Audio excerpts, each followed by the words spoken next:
This thing we must win. Because it used to work then. And nothing has changed. The farmers are the same, the soils are the same, the environment is the same.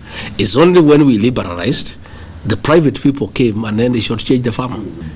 What I want viongozi muambie wakulima watulie tu kidogo. Unajua hakuna kizuri tapatikana rahisi. Na hii vita pia ni kali. Unajua watu wamekula watu 30 years, watoa hiyo kitu kwa mdomo watakuuma. It's not easy, but we are determined and we are up to it. Sisi hatuna shida na mtu yeyote. Yes. Ile shida yetu ni hii kitu waachilie kidogo kwa wakulima. Hiyo tu. If they can agree, we have no interest in destabilizing existing institutions. Yes. We don't have an interest. They have invested here. If they can agree to share the profit with the farmers, we don't have a problem. The intervention of 4 billion shillings, in addition to the existing 2.74 billion shillings, has gone a long way to create interest in this value chain.